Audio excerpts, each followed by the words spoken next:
Assalamualaikum warahmatullahi wabarakatuh. Perkenalkan, nama saya Disa Maulidia.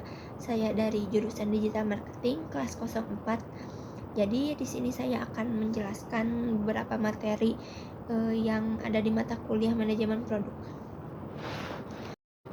Pertama, definisi penciptaan nilai, yaitu proses penciptaan nilai yang dilakukan perusahaan secara efisien untuk menghasilkan keuntungan. Lalu, pengertian customer value atau nilai pelanggan adalah persepsi pembeli tentang nilai yang mewakili suatu pertukaran antara kualitas dan keuntungan yang mereka rasakan dalam suatu produk atau jasa yang mereka bayar. Nilai-nilai yang bisa diterima oleh customer yaitu ada beberapa macam. 1. Nilai secara ekonomi, physical value, social value, political value, teknologi value, dan service value. Lalu, kepuasan pelanggan. Kepuasan pelanggan adalah tingkat perusahaan seseorang setelah membandingkan kinerja produk atau hasil yang dia rasakan dibandingkan dengan apa yang mereka harapkan. Customer value atau nilai pelanggan adalah sebagai perbandingan antara manfaat yang dirasakan pelanggan dengan pengorbanan yang dikeluarkan pelanggan. Adapun definisi potensi pasar. Potensi pasar adalah jumlah maksimum penjualan yang layak didapatkan atau dicapai dalam berbagai kondisi pada waktu periode yang tertentu atau yang diharapkan. Sumber informasi dalam penamalan.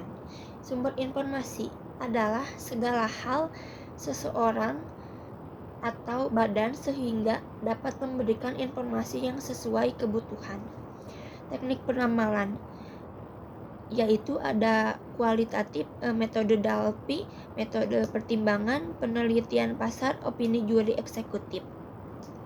Lalu sumber information yaitu ada 6: government source, trade association, private company, financial and industry analysis, popular press, dan the internet. Lalu lanjut tujuan strategi pengembangan produk yaitu ada 8. 1. Untuk memenuhi keinginan konsumen, untuk menambah omset penjualan, untuk memenangi persaingan, untuk mendayagunakan sumber-sumber produksi, untuk meningkatkan keuntungan dengan pemakaian bahan yang sama, untuk mendayagunakan sisa-sisa bahan, untuk mencegah kebosanan konsumen, dan untuk menyederhanakan produk atau pembungkus. Lalu, alasan pengembangan produk. Mengapa diperlukan pengembangan produk? 1. Menjamin kelangsungan usaha perusahaan. Kedua, produk life cycle yang semakin pendek. Ketiga, kondisi pasar yang berubah. Keempat, sasaran keuangan. Kelima, diversifikasi usaha. Keenam, regulasi. Lalu adapun pengertian bundling produk. Apa pengertian bundling produk? Yaitu sebuah strategi yang dilakukan oleh perusahaan dengan menjual 2 atau lebih produk dalam satu kemasan dan satu harga. Alasan bundling produk yaitu efisiensi biaya, penghematan biaya, penjualan biaya pelayanan, biaya promosi, biaya penghematan, dan persediaan. Lalu peluang pasar untuk meningkatkan omset penjualan dan laba. Lalu strategi kompetitif, produk bundling dapat bersaing dengan produk-produk lainnya. Sumber pengembangan produk baru yaitu ada 2 sumber, yaitu sumber internal dan sumber eksternal. Sumber internal terdiri dari karyawan dan manajer, dan sumber eksternal ide dari distributor dan supplier. Pemasaran strategi. Pemasaran strategi merupakan sekumpulan rancangan dan rencana yang sengaja dibuat perusahaan demi tercapainya kegiatan marketing yang efektif dan efisien.